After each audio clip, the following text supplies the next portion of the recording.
네. 고요한 이제 북유럽에 갑자기 이제 또 여러 가지 일들이 생길 것 같은데 네.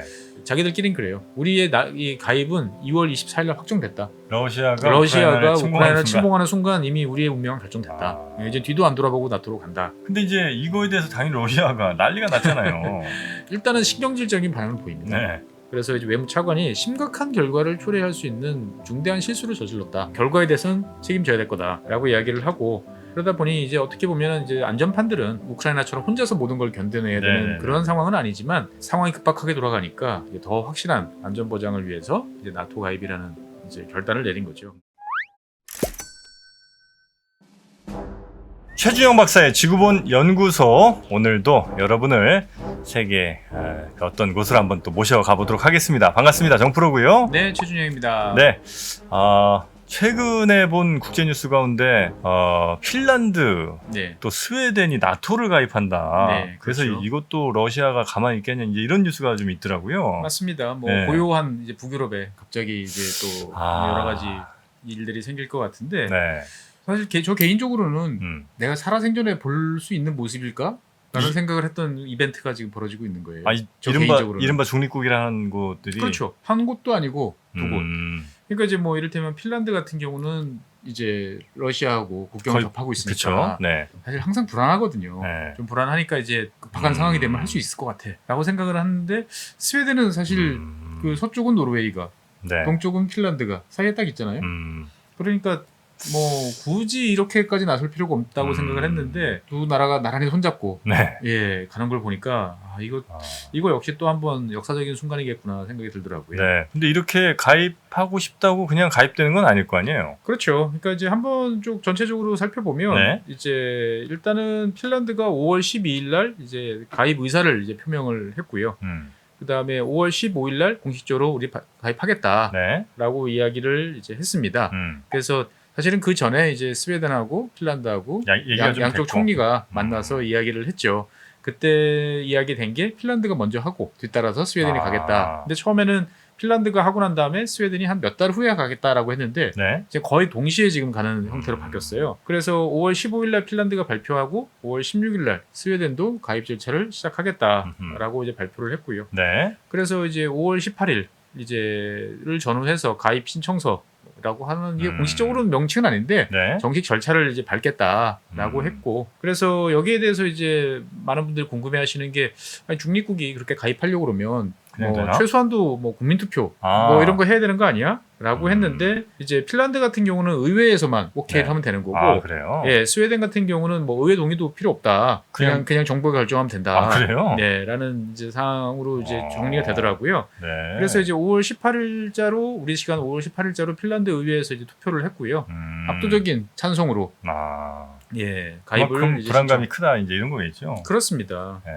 자, 그래서 이제 핀란드와 스웨덴이 아마 나토 그 북대서양 조약 기구에 가입을 할 것 같은데, 여기에 대해서 이제 그 나라만의 일은 아니니까 다른 데들은 뭐라고들 합니까? 일단 뭐 나토 회원국들 대부분은 정말 옛날식 표현하면 쌍수를 들어서 환영해요. 환영을 하는 이제 표현이죠. 왜냐면은 이 스웨덴도 그렇고 특히 핀란드 같은 경우는 뭐 나중에 다시 말씀드리겠지만 상당히 이제 군사력을 알차게 잘 갖고 놓은 핀란드가? 그래서 그래요? 지금도 우크라이나 전선에 보면 핀란드 자원병들이 가 있어요. 그러니까 핀란드에서 파병한 건 아니지만 그렇죠. 그냥 자발적 이사로 가 있는 사람들이 있는데, 뭐 대충 들리는 소식을 종합해 보면 정말 탁월하다고 그럽니다. 그래요? 네, 정말 탁월하다고 그래요. 그러니까 이제 뭐 어떻게 보면 정말 실전 같은 훈련을 그동안 잘 받아서인지 되게 유연하게 잘 움직이고, 그래서 자기들끼리 그런다고 그럽니다. 야, 우리 애들 좀 더 있었으면 지금 이 숲속이 아니고 모스크바에서 커피 마시고 있을 것 같은데 보면. 그 정도로 이제 핀란드군 같은 경우는 상당히 잘 갖춰진 거기도 뭐 전쟁이고 이러진 않았을 텐데. 근데 이제 항상 정말 실전같이 훈련을 하고 있고요. 그 다음에 이제 아무래도 선진국이잖아요. 돈 많잖아요. 그러니까 최근에 나토 가입한 국가들은 주로 동구권 국가들은 이제 유럽이나 이제 서유럽이나 미국 입장에서 봤을 때는 뭔가 지원하고 챙겨줘야 될 대상인데, 여기는 전혀 그럴 필요가 없는 거죠. 오히려 이제 더 정말 진짜로 플러스 알파가 될 이제 친구들이 들어왔다라고 해서 대부분 다 환영을 이제 하고 있는데, 딱 한 나라가 이제 반대하고 있죠. 러시아? 아니요, 러시아는 뭐 나토 회원국 아니니까 관계없고. 그러니까 나토 회원국 가운데? 나토 회원국 가운데. 누가 반대래요? 터키. 터키가 근데 나토 회원국이에요? 예. 아, 그렇습니까? 터키는 1952년, 그러니까 이제 나토 창설 멤버는 아닌데 네. 되게 일찌감치 가입했어요. 사실 나토 가입하려고 터키가 한국 전쟁에 파병을 해서 제2의 병력을 파병한 거잖아요. 아, 그게 나토 가입이 네. 목적이에요? 나토 가입이 목적이에요. 그러니까 국민들 어떻게 보면 젊은이들의 피로 어떻게 보면 안전보장 약속을 받아내서 나토 가입을 하게 된 거죠. 내가 이만큼 그렇죠. 저 공산주의 세력에 맞서서 난 이렇게 그냥 말로만 떠드는 게 아니고 피를 어마어마한 병력을 보내서 최전선에서 너희랑 같이 어깨 걸고 싸우는 친구다. 그래서 터키가 들어가 있구나. 예. 뭔가 느낌은 하여튼 터키가 거기 왜 들어가 있나? 왜 들어가 있죠? 뭐 이런 궁금증이 있는데 지금의 터키하고 1945년 당시의 터키하고는 전혀 다른 이제 상황이었다라고 생각하시면 되겠고요. 네. 근데 터키가 지금 반대를 해요. 예, 터키가 반대하는 이유는 뭐냐면 터키의 가장 큰 골치 이제 국내적으로 문제는 이제 쿠르드족이죠. 쿠르드 난민. 네. 예, 그 이제 상당히 이제 광대한 지역에 머릿수도 많고 이제 정치적으로도 되게 얽혀 있고. 이게 무슨 상관이에요? 그 동안에 이제 스웨덴하고 이제 핀란드가 이 터키 측에 대해서 상당히 비난을 많이 해왔고요. 쿠르드족 이제 탄압에 대해서.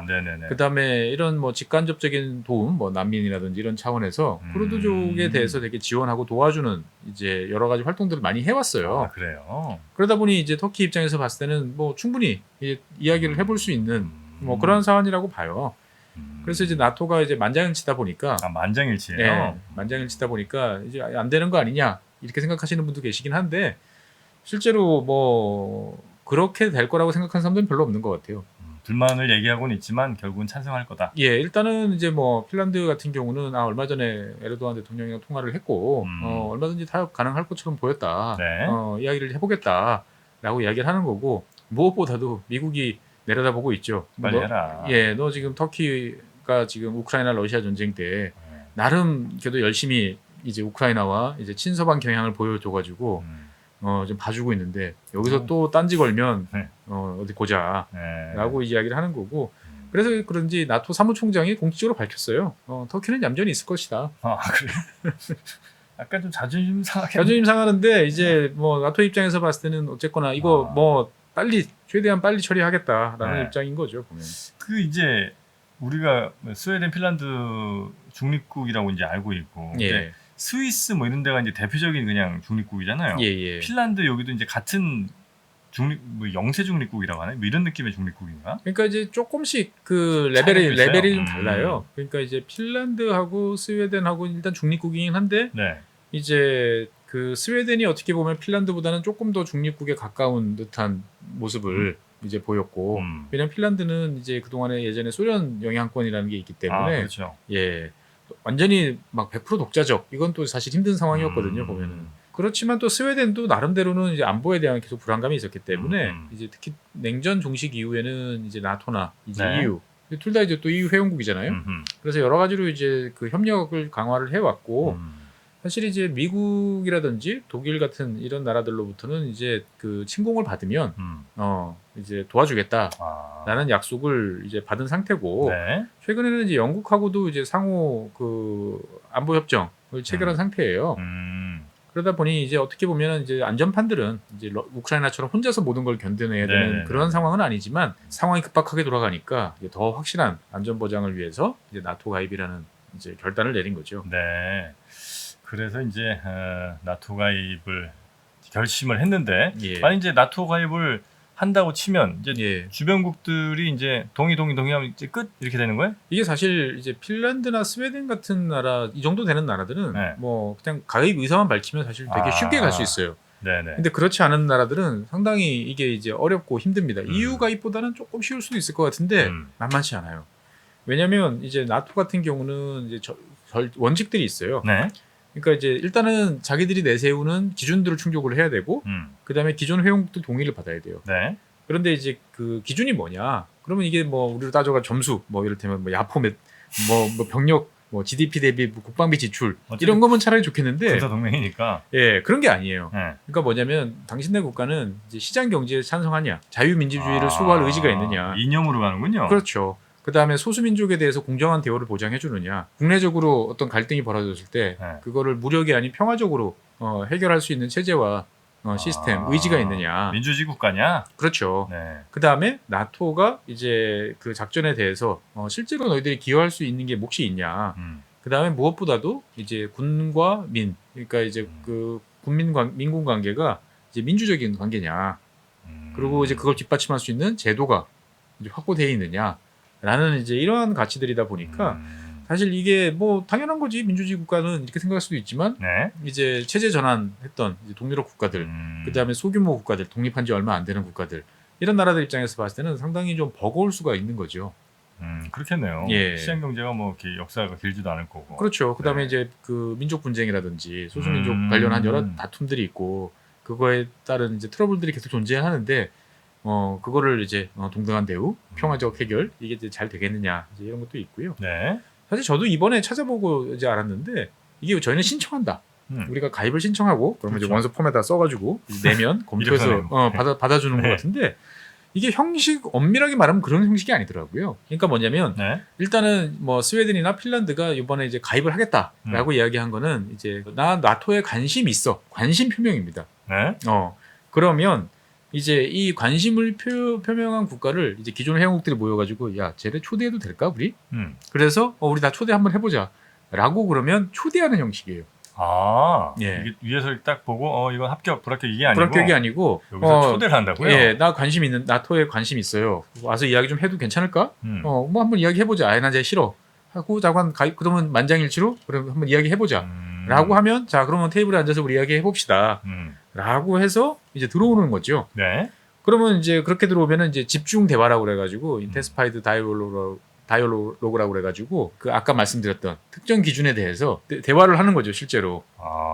이게 예. 진짜 이거 이렇게 돼 있냐? 그렇죠. 확인을 쭉 해보고 뭐 다 맞네. 아니면 요거 좀 부족한 건데 언제까지 고칠 거야. 그럼 우리 곧 맞춰줄게.라고 이야기를 하면 그 다음에 이제 요 단계를 넘어가면 이제 멤버 액션 플랜이라고 그래가지고 네. 실제로 이제 그 회원국이 될 수 있는 구체적인 단계별로 이제 언제까지 뭐 할 거야, 언제까지 뭐 할 거야라는 액션 플랜을 짜서 네. 이제 거기에 따라서 이제 가게 되는 거죠.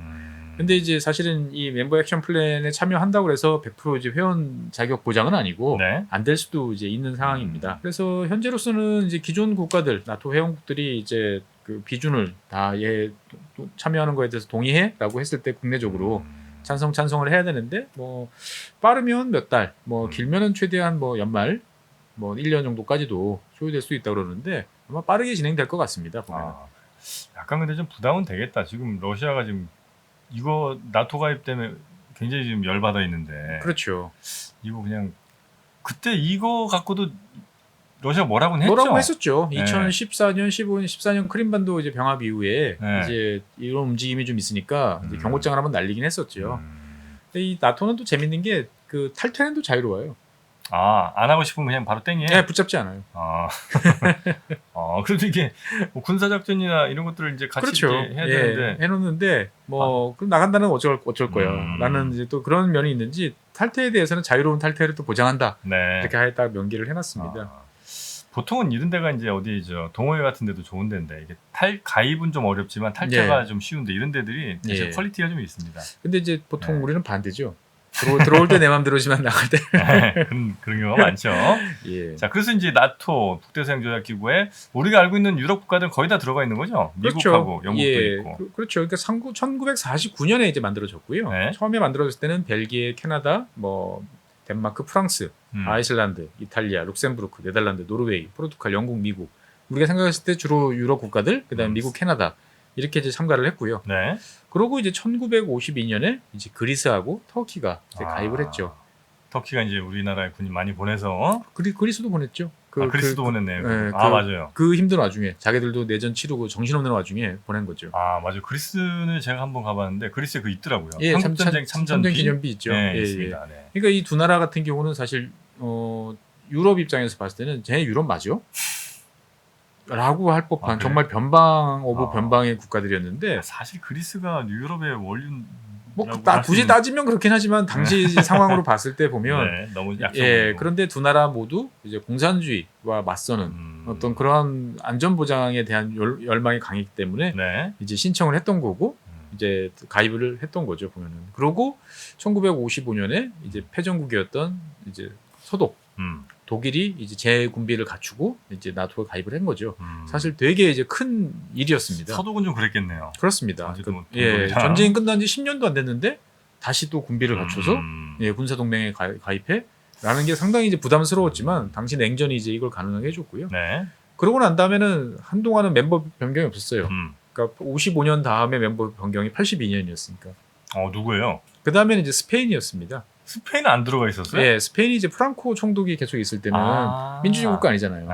그러니까 이제 들어올 생각도 안 하고 뭐 받아줄 생각도 안 하고 하지만 이제 그냥 암묵적으로는 같이 이제 협력하는 정도 체제였다가 이제 민주 체제로 바뀐 다음에 82년에 가입을 했고요. 네. 그러고 난 다음부터는 이제 바빠지는 거죠. 이제 90년대 초반에 이제 소련이 이제 붕괴한 이후에 이제 99년에 뭐 체코, 헝가리, 폴란드 이런 동유럽 쪽이 이제 막 가입하는군요. 그렇습니다. 그리고 2004년에 뭐 발트 3국을 비롯해서 뭐 불가리아라든지 슬로바키아, 슬로베니아 이런 나라들 가입했고 그 다음에는 뭐 2009년에는 이제 이런 나라들도 가입했나 싶은 이제 알바니아. 예, 그 다음에 제일 마지막으로 가입했던 나라가 2022년에 이제 작년에 2020년에 가입했던 이제 북마케도니아. 북마케도니아. 예. 그리스 위에 있는 나라. 예, 그리스 위에 있는 나라. 나라 이름 때문에 네. 이제 그리스랑 싸우다가 네. 나라 이름을 바꿨죠. 그래 너희들이 자꾸 마케도니아라고 그러는 거 반대하니까 그럼 우리가 앞에다 북자를 붙일게. 그래서 타협을 보고 그리스가 이제 딴지를 안 걸게 되면서 이제 가입을 하게 됐던 거죠. 네.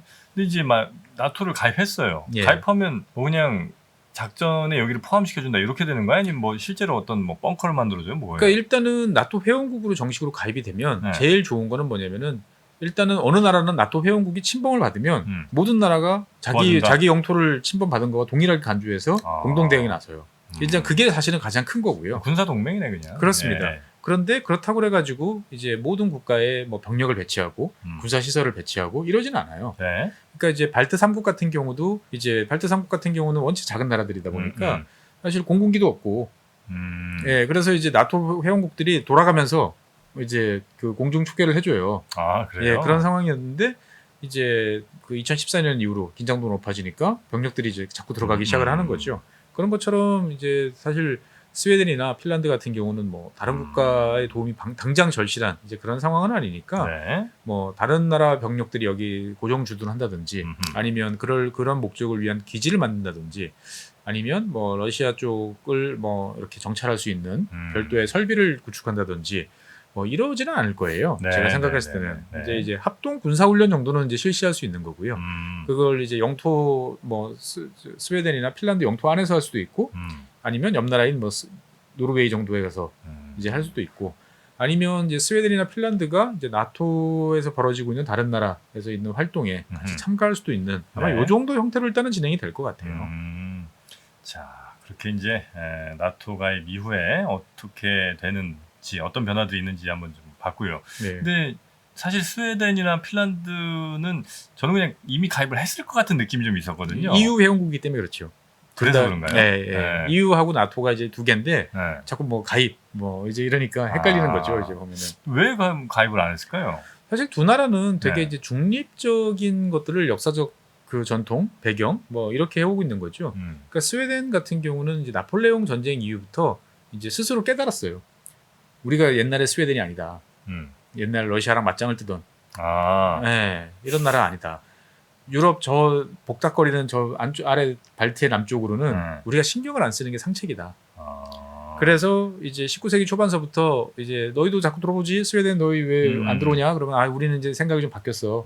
이제 이러다가 1834년에 이제 구스타프 14세가 이제 우리는 앞으로 중립을 이제 선언을 합니다. 꽤 일찍 했네요. 그렇습니다. 그러니까 1834년이니까 거의 200년 된 거고 실제적으로 보면 더 거슬러 올라갈 수 있는 이제 그러한 상황인 거죠. 그리고 1차 세계대전, 2차 세계대전 모두 이제 중립을 이제 고수를 했던 거죠. 그럼 양쪽에 뭐 기름 팔고 뭐 이랬죠. 이게. 그렇죠. 그런 것도 다 하고 그러니까 나름대로 중립이라는 게 쉽지 않은 거고요.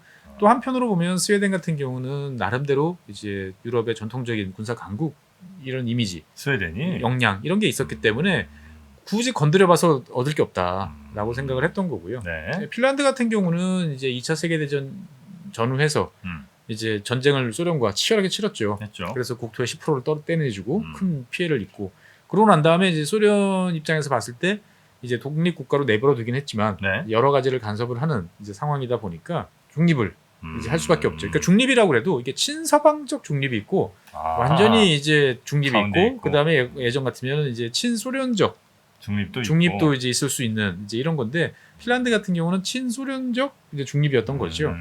그래서 1948년에 이제 소련과 우정협정, 뭐 프렌드십 이제라고 하는 우정협정을 체결을 해서 일단은 적대적인 국가의 동맹에는 가입하지 않는다. 그러니까 즉 나토에는 가입하지 않겠다. 왜냐하면 이제 당시 49년 나토를 만들어졌으니까 그런 논의가 있었던 거죠. 그러니까 핀란드한테 너 가입할 거야? 아니 저희 가입 안 합니다.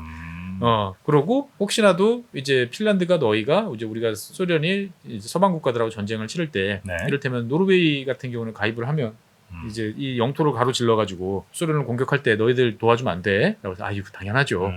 라고 해서 이제 영토를 통한 이제 서방 지원 금지 이런 것도 이제 같이 체결을 했지만 이제 뭐 소련이 무너지고 난 다음에는 이제 없어졌던 상황이고요. 그래서 그 동안에는 이 나라가 이제 냉전 시기에는 다 엄중 중립을 이제 하다가 이제 냉전 이후부터는 이제 친서방 쪽 경향으로 이제 가기 시작을 했던 거죠. 그래서 95년도에 이 두 나라는 이제 EU에 이제 가입을 이제 했습니다. 그러다 보니까 이제 많은 분들이 나토에 가입했던 거 아니야? 이렇게 생각을 하시는 거고요. 대신 이제 EU에 가입은 했지만 핀란드는 이제 유로를 사용하고 스웨덴은 아직 스웨덴 크로네를 계속 사용하고 있어요. 화폐는 아직 안 들어갔군요. 스웨덴은 아직 안 들어가 있는 이런 상태고. 그래서 이제 뭐 그냥 이 정도면 되겠다라고 생각을 하다가 이제 2014년 크림반도 병합 때 이제 한번 되게 충격을 받았고 그 다음에 이번 침공 당일날 이제 어떻게 보면 핀란드 같은 경우는 자기들끼리는 그래요. 우리의 이 가입은 2월 24일날 확정됐다. 러시아가 우크라이나를 침공하는 순간 이미 우리의 운명은 결정됐다. 이제 뒤도 안 돌아보고 나토로 간다라고 했던 거죠. 또 이 일에 대한 책임을 러시아한테 주는 거기도 하겠네요. 그렇습니다. 때문에 우린 가는 거다. 그렇죠. 근데 이제 이거에 대해서 당연히 러시아가 난리가 났잖아요. 그러니까 이제 러시아 입장에서 봤을 때는 나토와 국경선, 나토의 동진을 막기 위해서 우크라이나를 침공했다. 여기에 대해서 이제 국내적으로도 뭐 그럴 수도 있지라고 생각하시는 분도 계시곤 하는데 사실 현재까지 보면 이제 러시아하고 나토가 국경을 접하고 있는 지역은 뭐 발트해 쪽이라든지 이런 쪽으로 해가지고 한 755마일 정도였어요. 그런데 핀란드가 갑자기 가입을 하면서 이제 830마일, 한 1000km가 넘죠. 한 1300km 정도 되는 국경선을 딱 맞닥뜨리고 상페테르부르크랑 아주 가까운 지역에 나토군이 이제 들어오게 된 거죠. 보면은 그러다 보니까 이제 일단은 신경질적인 반응을 보입니다. 그래서 이제 외무차관이 심각한 결과를 초래할 수 있는 중대한 실수를 저질렀다. 결과에 대해서는 책임져야 될 거다라고 이야기를 하고. 근데 이제 그 다음서부터는 좀 톤이 좀 다운돼요. 그러니까 뭐냐면은 뭐 하겠다는 걸 우리가 억지로 뭐 어떡할 수는 없다. 근데 자관 너희들이 이제 군사병력 배치라든지 장비, 특히 아마 이제 미사일 방어 시스템 이런 거 같은 경우를 이제 어떻게 배치하고 어떻게 이동시키는지가 아마 관건이 될 거다라는 이야기가 나오고 그러면서 이제 며칠 전에는 이제 푸틴 대통령이 여기에 대해서 한마디 했죠. 직접적인 위협은 아니다. 그래요? 너희들은 원래 서방 국가였잖아. 무늬만 뭐 중립이라고 그랬지 이미 다 너희들 서방 국가였던 거 다 알고 있었거든. 약간 정신승리 같은 느낌인데. 그렇죠. 뭐 그렇게 볼 수도 이제 있는 상황이긴 한데 그래서 사실 되게 걱정을 많이 하다가 푸틴의 저 발언 이후에 일단 당장은 뭐 큰 문제 안 생기겠다라고는 하지만 이제 최근 들어서 그래서 발트해 주변에서의 뭐 여러 가지 러시아 군사 활동 그 다음에 뭐 핵무기를 둘러싼 이런저런 발언 이런 것들이 좀 나오고 있는 상태입니다. 또 그럴 수도 있겠네요. 지금 예를 들면 심각한 결과를 초래하는 실수다라고 얘기하면 가입한 것과 동시에 혹은 뭐 지금이라도 뭔가 군사적 움직임을 또 보여야 되는데 그렇지 않으면 이제 말만 그냥 공수표 날린 거니까. 일단은 뭐 전기는 끊었죠. 저 핀란드 쪽으로? 일단 그러니까 전기는 끊었죠. 제대로 이걸 안 하면 안 되니까 일단은 우크라이나 전쟁에 좀 집중하고 나중에 끝나고 나서 이제 다시 대응을 또 수위를 높이거나 이럴 수도 있긴 하네요. 그럴 가능성이 높죠. 제가 봤을 때는 그럴 가능성이 높습니다. 자, 그럼 이제 스웨덴 같은 경우에 스웨덴은 아까 군사 뭐 강국이라고 하셨던 것 같은데, 맞습니다. 어떤 뭐 입지와 어떤 뭐 병력들 갖고 있습니까? 일단 지도를 보시면 이제 아실 텐데 이 발트해 같은 경우가 어떻게 보면은 이 러시아 입장에서 봤을 때는 꽤 중요한 바다죠. 바다인데 그 위에를 이제 딱 누르고 있는 게 스웨덴이잖아요. 보면은. 그래서 이제 이 스웨덴 같은 경우는 과거 냉전 시절부터 이제 소련을 감시할 수 있는 어떤 중요한 포스트 역할, 그 다음에 소련의 이제 특히 이제 공군 활동을 감시할 수 있는 조기 경보 이런 체제에 되게 유리한 지역이라고 이제 간주됐고요. 그 다음에 발트해 중간에 보면 이제 고틀란드라는 섬이 있습니다. 고틀란드. 섬이 있는데 여기 이제 스웨덴령이에요. 근데 정말 위치가 절묘해요. 그래가지고 여기에다가 이 냉전 시절에는 이제 스웨덴이 여기에 기갑 여단, 그 다음에 전투기 이런 걸 배치해서 되게 요새화시켰던 이제 그런 지역이었는데 2016년부터 이제 다시 이제 중간에 폐쇄했다가 다시 병력을 배치를 이제 하고 있거든요.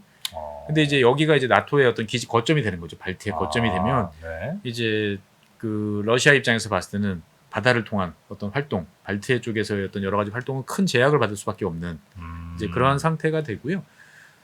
사실 우리는 이제 가끔 그런 말씀하시는 분도 계세요. 아니, 대한민국도 중립 선언하면 되지 않냐. 근데 이제 중립에는 네. 이제 여러 가지 조건이 있어요. 네. 이제 완전히 이제 비무장, 우리 무장 안 할 테니까, 우린 전혀 위협하지 않을 거야. 대신 너희들도 우리를 이제 지켜주겠다는, 안 건드리겠다는 약속을 해. 라고 해서 상대방 국가들이 다 약속을 해가지고 되는 이제 비무장 중립 형태도 있고, 우리는 중립하지만 우리는 우리 스스로를 지키기 위해서 충분한 무장, 병력 이런 걸 갖추겠어. 네. 라고 하는 무장 중립도 있어요. 근데 스웨덴은 이제 무장 중립이고, 그 무장 중립의 요건 중에 하나는 또 뭐냐면은 무기를 다른 나라에 의존하면 결국은 끌려가게 돼 있거든요. 뭐 그렇겠죠. 그래서 스웨덴은 오래전부터 이 독자적인 무기 체계 확립을 위해서 되게 노력을 했어요. 그래서 스웨덴 생각해 보면 인구 1000만밖에 안 되는 나라예요. 네. 인구 1000만밖에 안 되는 나라인데 전투기 자체 개발해서 외국에 판매도 자체 개발? 네, 자체 개발을 하고 있고요. 그다음에 이제 그 지금은 이제 탱크를 이제 독일제 레오파드 전차를 이제 수입해서 쓰지만 과거에는 자기 전차를 사용을 했었죠. 그래서 되게 이 스웨덴 관련한 무기 체계는 요즘에는 좀 재미가 없어졌는데 네. 옛날에는 되게 재밌었어요. 아주 특이했거든요. 약간 좀 독자적 생태계가 또 있군요. 거기. 예, 그래서 네. 뭐 S 탱크라 불리는 이제 STRV 103 전차 같은 네. 경우는 일단 우리 전차 그러면은 탱크 그러면 위에 포탑이 있잖아요. 이렇게 왼쪽 오른쪽 돌면서 네네네네. 포탑이 없어요. 아 그래요? 예, 그럼 장갑차 아니에요 그냥? 아니죠. 근데 포는 105mm니까 포가 어디 있어요? 포탑이. 포는 그 자체에다가 바로 고정식이에요. 아 그래요? 그래서 왼쪽으로 쏠리면 차를 이렇게 직접 왼쪽으로 돌리는 예, 이런 식이죠. 아 그래요? 그다음에 이제 조종실이 2개예요. 조종실이 2개? 예, 앞에 조종실이 있죠 보통은. 네. 예, 여기 뒤에도 있어요. 뒤에 왜 있어요? 왜냐면은 이제 상대방이 주로 이제 중립국이니까 내가 먼저 쳐들어갈 일 없잖아요. 네. 주로 방어용이잖아요. 네. 그러면 상대방이 매복하고 있다가 상대방이 왔을 때 잽싸게 쏘고 도망가는구나. 후퇴해서 위치를 바꿔서 또 가는 거죠. 도망가면서 쏘고 뭐 이럴 수 그렇죠. 있겠구나. 보통 전차들이 뭐 맞아가면서 싸울 때도 있지만 대부분은 위치를 잡고 선제 공격을 한 다음에 상대방을 격파를 하고 일단 이동을 하는데 이동을 할 때 전진해서 이동하는 경우도 있지만 이제 방어 입장에서 봤을 때는 후진해서 옆으로 가는 게 더 필요한 경우가 많죠. 네네. 그러다 보니까 뒤에 이제 아예 그 평소에는 이제 무선 통신 장비를 다루다가 이제 후진할 때는 후방 주신 따로요. 그래가지고 이제 기어가 똑같아요. 전후진 기어가 똑같아서 후진 속도나 전진 속도나 똑같은. 그래요? 예, 그래서 상당히 이제 독특한 그 전차. 그래서 이제 더 이상 이 스웨덴이 이 전차를 포기하고 이제 레오파드 전차로 바꾼다 그랬을 때 많은 매니아들이 슬퍼했죠. 밀떡들이. 예, 이 독특함이 좀 있어야 되는데 재미없어져, 막 이런 거였고요. 그 다음에 이제 스웨덴 같은 경우는 과거에 이제 소련이 침공을 했을 경우에 어떻게 맞설 것이냐에 대해서 했던 게 뭐냐면은 전투기를 분산 배치시켜 놓는 거예요. 네. 그래서 산에다가 동굴 진지를 만들고 고속도로 변에다가 숨겨놓고 그러고 이제 출격을 이제 하는 거죠. 그러면 활주로 길이가 짧아야 되잖아요. 네. 그래가지고 그 이착륙 보통 우리 전투기 할 때 보면은 뭐 1km 이상, 1,500m 이상, 뭐 2,000 뭐 이렇게 필요한데 그렇죠. 그 예전에 만들었던 이 스웨덴 전투기들은 다 이착륙 거리가 짧아요. 그래서 지금 이제 그리펜 같은 경우보다도 더 전세대였던 비겐 전투기라고 있었는데 네. 이거 같은 경우는 이착륙 거리가 500m. 그러니까 이륙은 더 짧아도 되고 착륙도 한 500m만 있으면 착륙할 수 있는. 예. 그래서 동굴 진지에 숨겨놓고 네. 예비군들이 중간에 가서 이제 점검해주고.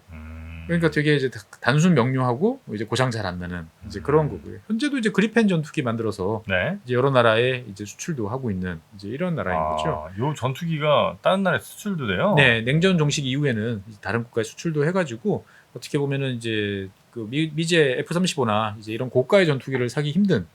그거보다는 작은 전투기가 필요해. 라는 이제 유럽 국가들한테는 이제 꽤 인기가 있는 이제 이런 나라이기도 하고요. 사브가 스웨덴이든가요? 맞습니다.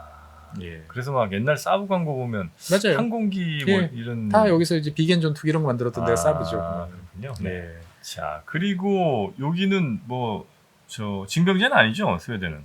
징병제 같은 경우는 이제 2010년에 이제 일단 폐지를 했다가 2018년 1월달에 이제 부활을 합니다. 2018년에 이제 부활시킨 이유는 그 스톡홀름 앞바다에 이제 러시아 잠수함이 돌아다니는 모습이 이제 보여진 거예요. 그래요? 예, 이거 보고 뭐냐 도대체.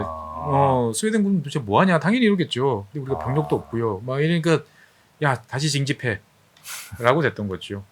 그래서 스웨덴 같은 경우는 이제 인구 1,000만 정도밖에 안 되는 나라다 보니까 네. 이제 일단은 남녀 모두 징병 대상이에요. 그래서 이제 만 18세 이상의 남녀 징병인데 이제 그 복무 기간은 짧습니다. 한 8개월, 9개월에서 12개월 정도. 그러니까 이제 내 병과가 뭐냐에 따라서 그냥 단순 보병이면 짧고 그다음에 뭔가 장비를 좀 다루는 이런 정도면 길고 이제 이렇게 되는데 약간 12개월 정도면 조금 할만한 것 같은데. 그렇죠. 그리고 네. 여기는 이제 모두가 다 그 징집 대상이 다 이제 현역 입대를 하는 건 아니에요. 네. 전체 입소자 대상자들은 파악이 되지만 그 중에서 이제 신체 조건, 그다음에 본인이 복무하고자 하는 의지 이런 것들을 감안해 가지고 한 4%에서 한 7% 정도만 뽑아요. 아 그래요? 네. 그래서 이제 너희들은 끌려오고 끌려가는 존재가 아니고 아무나 갈 수 있는 군대가 아니다. 선택된 자만이 올 수 있는 어떻게 보면 국가의 방위에 이제 나갈 수 있는 존재다. 그래서 일단은 뭐 군필 이러면은 이제 신체가 강건하고 적극적 의지가 있고 국가 의식이 투철하고 이런 거 이제 검증되는 이제 이런 상태인 거죠. 그래서 군인 자체가 많지는 않겠고 숫자가 많지는 않겠네요, 그죠? 그렇습니다. 그래서 그 스웨덴 같은 경우는 원래 나라가 작기 때문에 현역병을 많이 둘 수는 없어요. 하지만 이제 여기는 또 특징이 예전서부터 지금은 참 저도 이거 정리하면서 느꼈는데 다 시간이 많이 지나갔구나. 네. 옛날에 이 예비군 이야기 나오면 항상 나오는 데가 스위스, 그다음에 스웨덴 두 나라였어요. 스웨덴도 나왔나요? 예, 스웨덴 같은 경우가 네. 이제 항상 한 85만 명 정도의 예비군 병력들은 동원할 수 있게 예, 체제를 이제 해놨고요. 그다음에 이 스웨덴 같은 경우는 이 그냥 군인이 지키는 이제 현역병, 그다음에 예비군 이것도 있지만 여기와 더불어서 이제 스웨덴을 되게 특징 짓는 요소가 방위 요소 중에 하나가 민방위입니다. 민방위? 예, 민방위. 민방위는 예비군 다음에 하는 거잖아요. 그렇죠. 우리는 이제 되게 그렇게 생각하는데 스웨덴은 민방위의 진심이에요. 예. 그래서 여기서는 스웨덴 같은 경우는 국가 방위가 뭐냐? 그럼 국가 방위를 어떤 식으로 할 거냐라는 게 아주 명확해요. 국가 방위는 총력전이다. 군인이 하는 게 아니다. 전쟁이 났다, 위기 상황이 발생했다 그러면 모든 국민들은 총력전으로 대응할 의무가 있다. 그래서 군과 더불어 모든 성인, 그 다음에 사회의 모든 조직, 심지어 교회까지 포함됩니다. 네, 다 동원돼야 되고 무조건 해야 돼요. 이건 의무예요.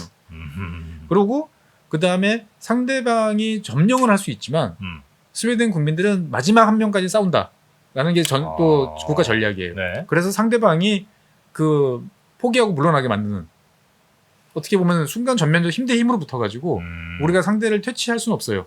그럴 수 있죠. 순간 점령을 당할 수 있어요. 스톡홀름은 뺏길 수도 있어. 네. 근데 하지만 모든 국민이 총 들고 나가 싸워가지고 상대방이 진절머리가 나서 나가게 만들겠다라고 하는 생각이었던 거죠.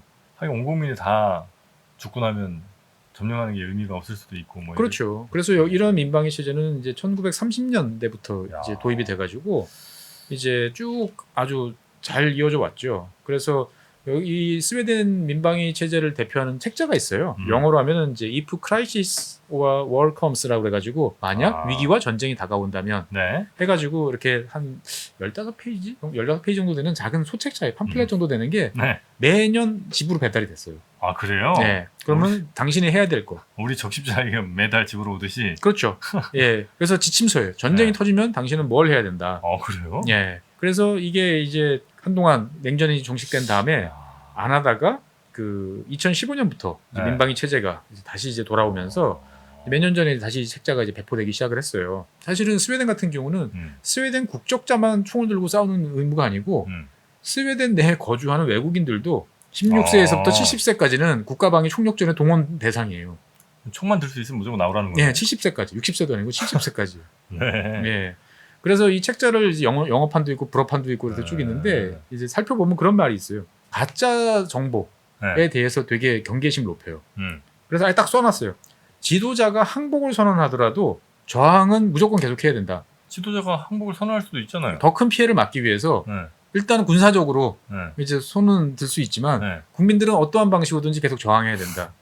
그래서 이게 뭐 수상이나 누가 스웨덴 국민들이 총을 내려놓으라고 이야기한 거는 가짜다.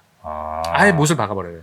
이거 어찌 보면 그 사람이 협박받아서 하는 걸 수도 있으니까. 그렇죠. 그 설령 총리가 우린 항복했습니다. 우리가 졌습니다. 무기를 내려놓으세요라고 백날 이야기해봐야 믿지 마라. 모든 국민들은 예, 무조건 싸우는 거다. 아예 딱 적혀 있어요. 문장으로. 근데 뭔가 이게 스웨덴 굉장히 개인주의가 강한 나라일 거 아니에요. 그렇죠. 야, 근데 이거랑 조금 이미지가 좀 안 맞네요. 아니죠. 개인주의이기 때문에 개인주의란 건 뭐예요? 누가 날 건드리면 나는 가만히 내가 안 놔두는 거죠. 예, 내 몸은 내가 지키는 거죠. 뭐 예. 하겠네. 그 정도 의지는 있어야 개인주의가 됩니다. 그렇군. 스웨덴. 그러고 난 다음에 이제 뒤쪽 책자 뒤에 보면은 네. 비축해야 될 물자들이 쫙 적혀 있어요. 품목들이. 그래서 이거를 체크 해가지고 집에다 쌓아놓으세요라고 하는 거예요. 그래요. 그래서 냉전 시기에는 이거를 다 집에다 쌓아놓고 있었어요. 야. 그런데 이제 그 다음에는 많이 좀 약화됐는데 네. 그래도 요즘에 설문조사를 해보니까 스웨덴 가구 중에 한 18% 정도는 일단 식수는 일주일치 정도는 갖고 있다. 그 다음에 식량 같은 경우는 일주일치 이상을 갖고 있는 가구는 한 36% 정도. 예, 이렇게 돼 있는 거죠. 그러니까 이제 건드리면 골치 아파. 이런 이미지가 이제 스웨덴 이미지였던 거죠. 핀란드도 만만치 않을 텐데, 그죠? 그렇죠. 그러니까 핀란드는 어떻게 보면은 이제 옆에 소련이라는 나라랑 정말 치열하게 싸워봤잖아요. 그러다 보니까 이 나라는 절대 총을 안 내려놓습니다.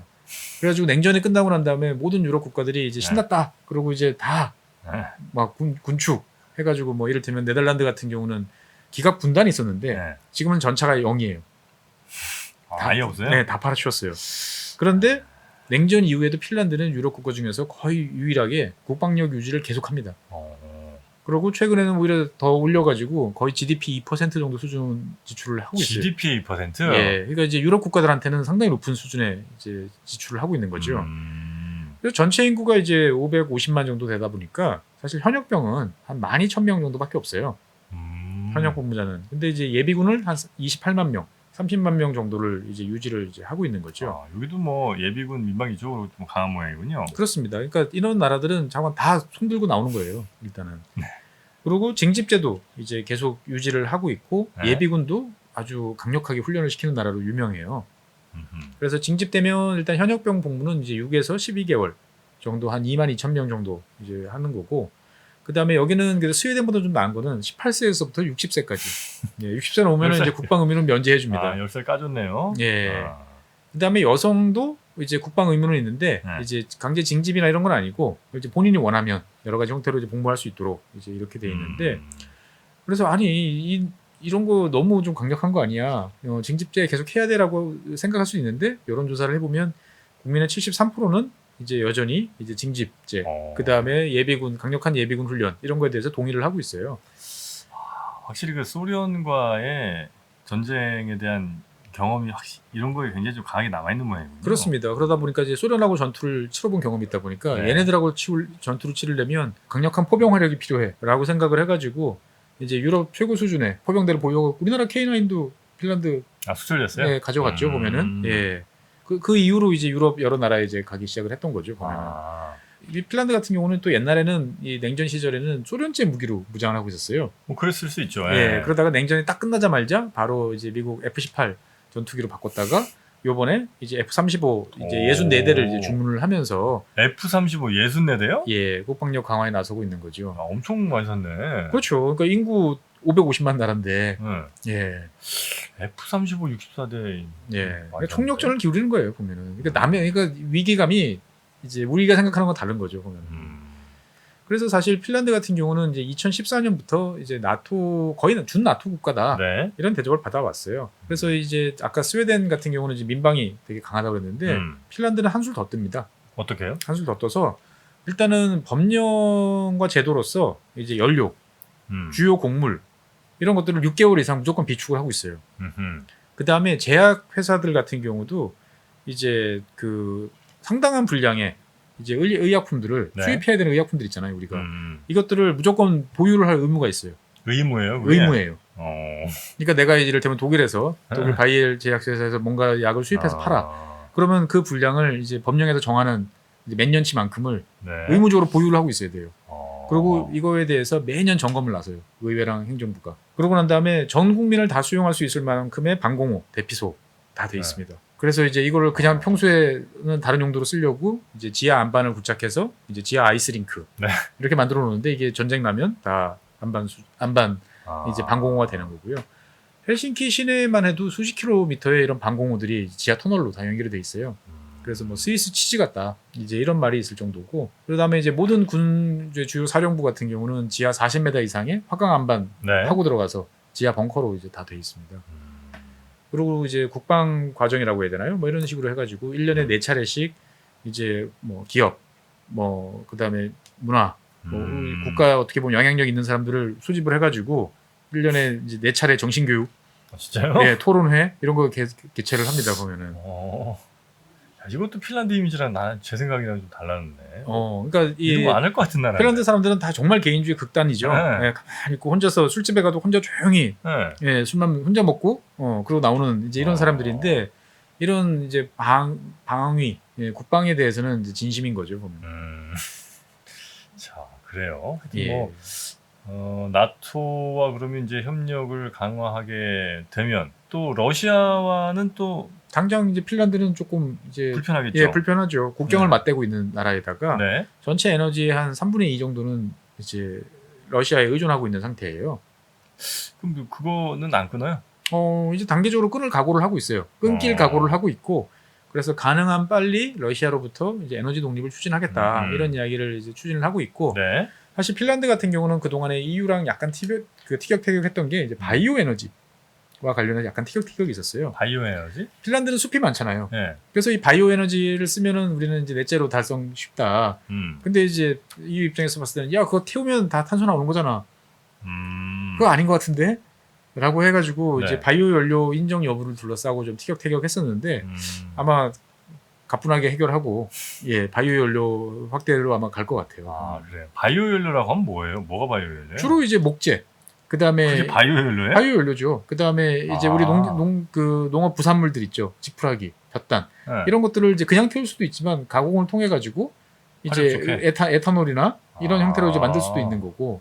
그러니까 뭐든지 자관 이 화석 연료를 대체하는데 이게 매년 생물의 활동에 의해서 재생될 수 있는 새로 만들어질 수 있는 게 바이오 연료예요? 그렇습니다. 그러니까 사실 우리나라 같은 경우도 산에 있는 나무 잘 키우고 하는 것도 중요하지만 이제 필요한 지역 같은 경우는 정해서 주기적으로 우리 밭에 되면은 몇 년 지나면 이제 그 걷어들이는 것처럼 나무도 이렇게 걷어서 하고 낙엽도 어떻게 정리하고 이런 작업들이 좀 필요한 이제 그런 상황인 거죠. 그러게 참 그 낙엽이 너무 많아서 그게 산불 크게 나는 원인이 된다고도 하는 것 같은데. 맞습니다. 네.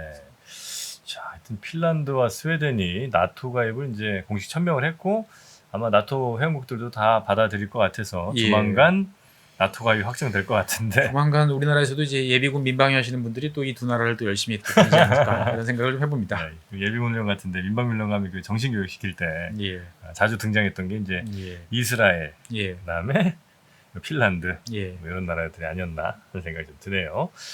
자, 그러면 오늘 나토 가입 관련된 우리 지구본 연구소는 여기서 마무리하도록 하고요. 다음 시간에 좀 이어서 뭐 스웨덴 관련 이야기. 스웨덴도 뭐 재밌는 이야기들 많이 또 있습니다. 많이 있죠. 우리가 처음 지구본 연구소를 처음 갈 때 그때가 이제 뭐 노르웨이, 스웨덴 이쪽 북유럽 국가를 갔었죠. 북유럽 국가 이야기 했었죠. 이제 아주 처음 갈 때. 책이 뭐 있었는데 그때 책이 그죠? 있었죠. 그 나라 사람들은 뭐 왜 뭐 하냐 뭐 이런 식의 책 제목이었던 것 같은데 하여튼 그 노르웨이, 뭐 핀란드, 스웨덴 이런 나라에 또 피오르도 뭐 이런 거 있고 그 기억이 또 얼핏 납니다. 얼핏 나죠. 네, 한번 가보고 싶으실 겁니다.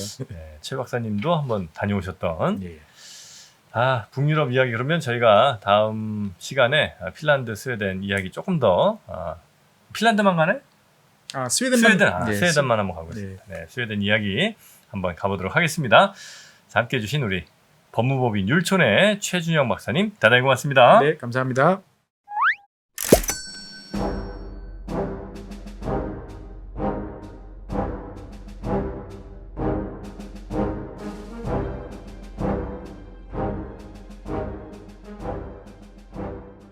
저희 신과 함께해서 가장 고정 팬층이 탄탄한 바로 그 프로그램이죠.